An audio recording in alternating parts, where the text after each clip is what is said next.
Boa notícia para o torcedor do São Paulo. O tricolor está muito perto de fechar com Alan Franco. O vídeo de hoje do canal do Nicola traz detalhes dessa negociação e fala também sobre Roberto Firmino. A especulação de que o atacante do Liverpool pode pintar no Corinthians é quente, ela é real. Falo também sobre Juan Quinteiro, que foi sugerido ao Palmeiras. Como é que o Verdão recebeu essa sugestão? Bora contar ainda sobre um atacante que já foi do Cruzeiro e quase voltou ao clube nessa janela. Te atualizo sobre a situação do Jair, que interessa ao Vasco e a mais dois clubes no Brasil. Conto também sobre Everton Cebolinha, podendo trocar o Flamengo pelo Grêmio, além das últimas do mercado, bastidores e muito mais. Antes, deixa eu só me apresentar. Sou Jorge Nicola, jornalista esportivo, e a minha missão é deixar você por dentro das últimas de mercado, bastidores, finanças e muito mais, para não perder nada. Aperta esse botão vermelho de inscreva-se, ative as notificações e se curtir o vídeo, também deixa like, beleza?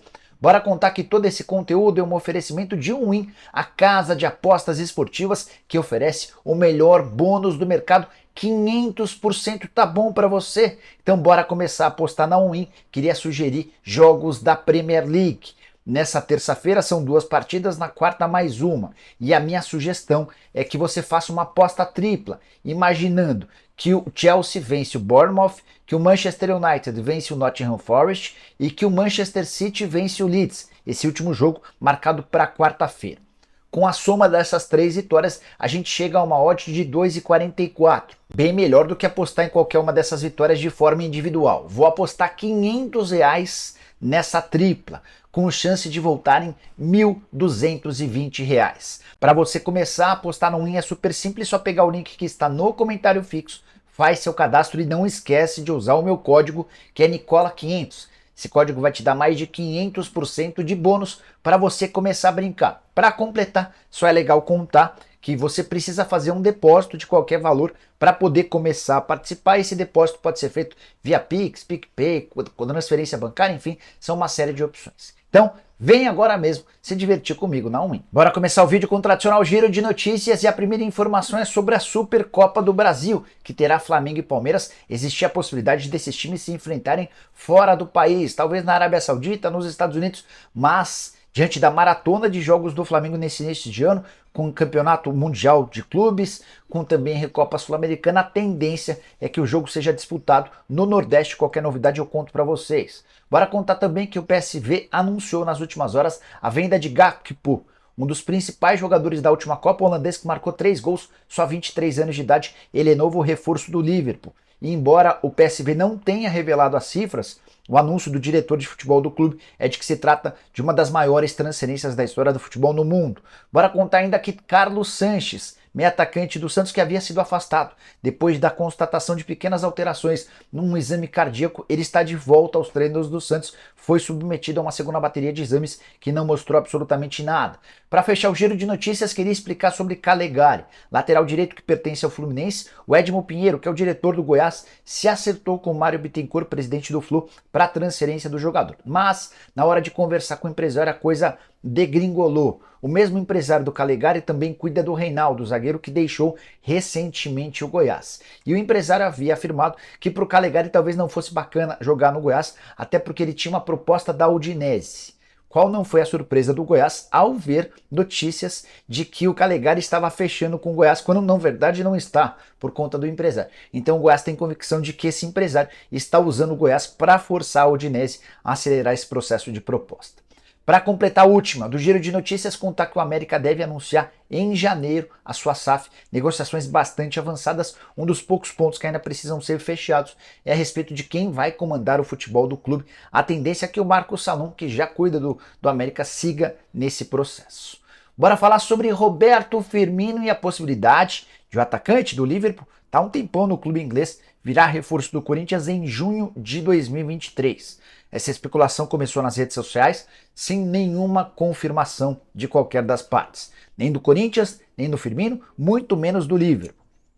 Qual é a alegação? O que justifica uma possibilidade dessas? O fato de o Firmino já ter se declarado torcedor do Corinthians em outros tempos e com vontade de defender seu clube do coração. Ele chegou a dizer em um momento essa seguinte frase, abre aspas: "Daqui a uns 10 anos, quando eu quiser voltar para o Brasil, sonho em voltar para o Corinthians, que é o meu time do coração."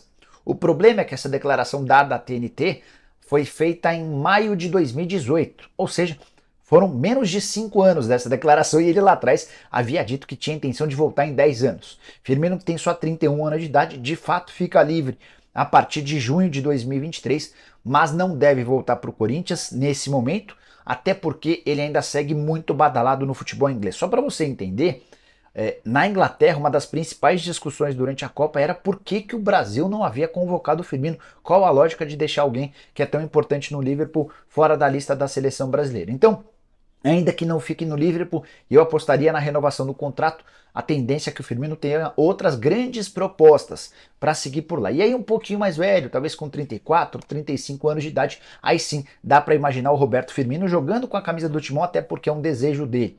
Só para arrematar, a avaliação hoje do Firmino é de um atleta de 28 milhões de euros. Avaliação do Transfer Market. Até por isso, contratar esse cara de graça é uma enorme pechincha para o futebol europeu. Jogador que 3 anos atrás chegou a valer, também de acordo com o Transfer Market, 90 milhões de euros. A última sobre ele, 21 partidas, 9 gols e 4 assistências na atual temporada. Desses 21 jogos, 16 como titular e 5 como reserva. E antes de mudar de assunto, só contar que o Piton, lateral esquerdo que tem negociações avançadas com o Vasco, já nem treinou no Timão nessa segunda-feira. É só mais uma comprovação de que o acordo está muito perto de ser anunciado. O Corinthians fatura 17 milhões de reais e fica com 40% do valor de uma venda futura. Beleza?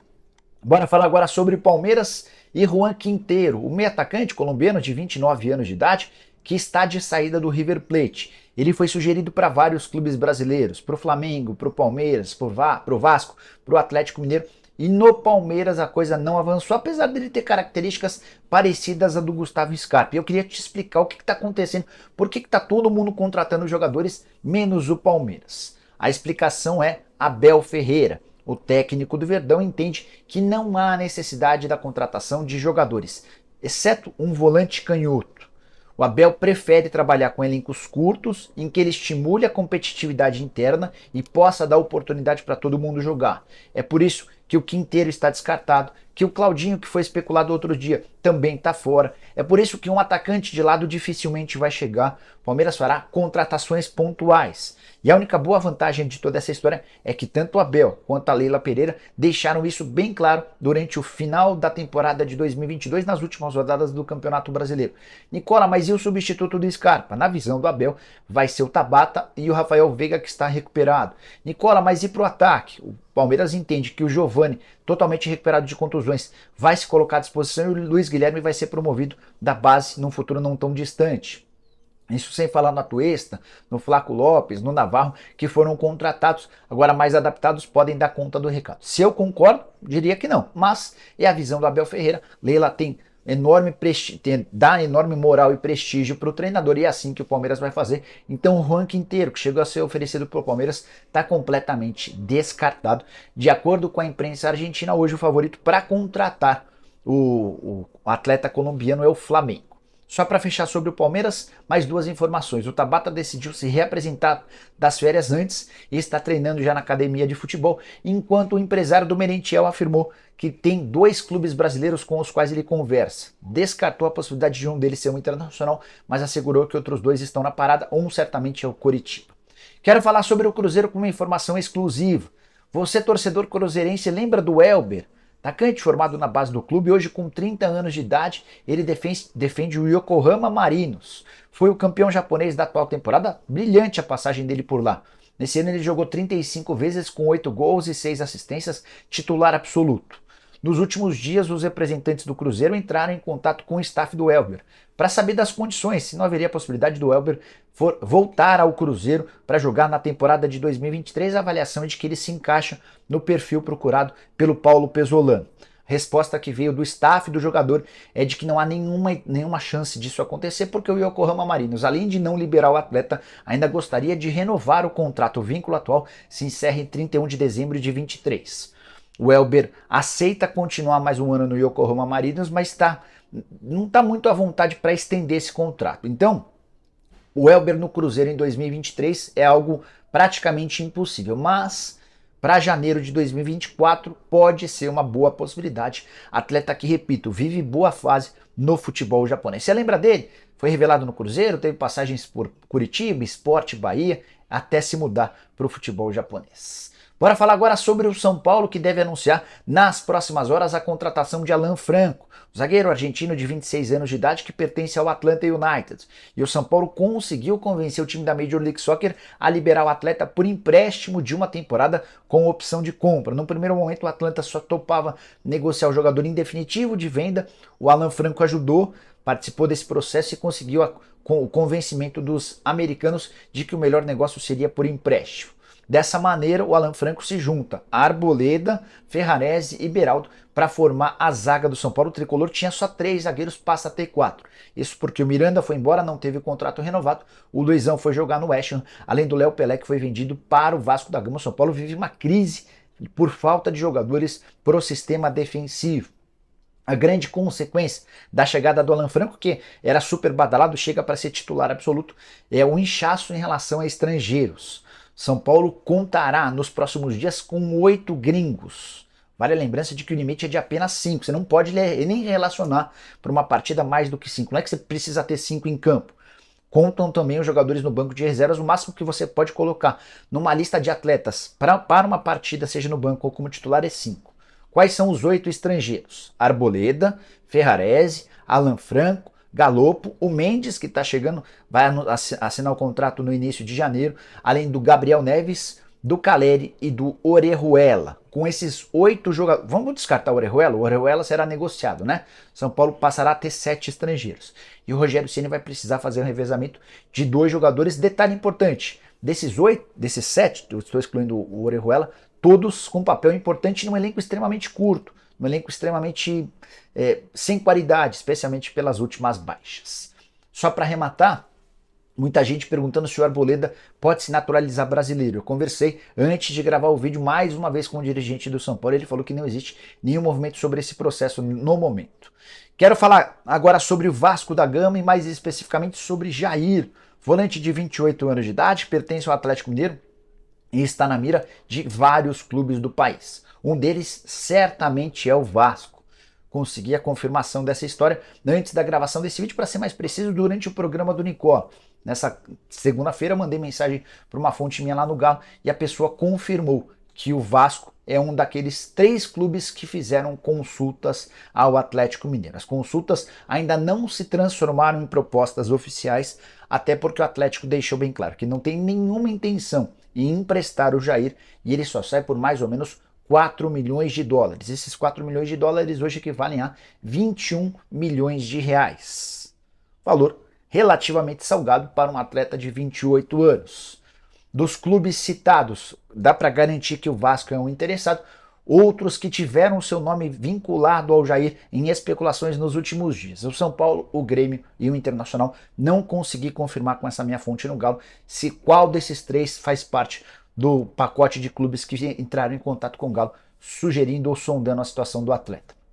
Para quem não se lembra, o Jair foi titular absoluto nos últimos anos no Galo, tem muita qualidade na marcação, mas também com boa saída de bola, acho que seria um excelente reforço, mas faz parte, a princípio, dos planos de Eduardo Cudê à frente do Atlético. Para fechar, ainda sobre o Vasco, contei para vocês sobre o Piton no começo do vídeo, quero contar sobre Douglas Costa. Muita gente me perguntando, Douglas Costa pode pintar como reforço do Vasco? Consultei uma pessoa que é muito próxima do Douglas, essa pessoa afirmou que o Douglas nunca fez qualquer referência a conversas com o Vasco da Gama. Beleza? Bora fechar o vídeo para falar sobre Everton Cebolinha, que foi especulado no Rio Grande do Sul nas últimas horas como uma possibilidade para o time de Renato Gaúcho. A informação é de que o Renato gostaria muito de contar com o retorno do Everton Cebolinha e já teria autorizado as tratativas entre as partes. O negócio poderia chegar a 78 milhões de reais, metade da grana paga à vista e a outra metade em 6 parcelas anuais. O Flamengo assegura que não há a mínima possibilidade desse acordo acontecer. No Grêmio também desconfio a respeito dessas cifras. O Grêmio tem feito investimentos importantes, foi buscar o Carvalho, foi buscar o Cristaldo, repatriou jogadores com algum peso mais elevado, mas todos os outros jogadores livres, né? O Reinaldo é livre, enfim. O Soares também é livre, vai custar coisa de 1,5 milhão de reais por mês, mas chega sem custos e o Grêmio vai ter ajuda nos principais movimentos que fará para a temporada de 2023 de alguns investidores importantes, como o Celso Rigo, que é um cara ligado à área do arroz. Não vai rolar Cebolinha no Grêmio. Por mais que exista o interesse, por mais que exista a vontade do Renato, nem desconfio dessa informação, mas não acredito na possibilidade de o Grêmio fazer uma oferta desse tamanho. Não faz parte da realidade do tricolor nesse momento. Grêmio que em outros tempos também já havia sondado o Michael, atacante que pertence ao Al Hilal, outro ex-jogador do Flamengo. Renato e Everton e Michael têm uma relação excelente. O melhor momento do Michael com a camisa do Flamengo foi sob o comando do Renato Gaúcho. Não duvido, inclusive, que o Michael queira voltar a trabalhar com o Renato. Mas aí a questão financeira também pega. O Al Hilal está pedindo algo na casa dos 10 milhões de dólares para que o negócio saia. De qualquer forma, o Grêmio já conseguiu com reforços importantes. Não citei o PP, que veio do Cuiabá, pode ser um cara interessante para o meio campo. E o Grêmio vai se reforçando da maneira como pode. Everton Cebolinha, eu desconfio bastante. E você gostaria de ter o Everton Cebolinha jogando no Grêmio? Acho que ele é importante no Flamengo? Use o espaço para comentários para deixar sua opinião. Esquece de deixar like, compartilhar, seguir aquela coisa toda. A gente volta à tarde com mais um vídeo. Tem programa do Nicola a partir das 7 da noite. Abraço, tchau!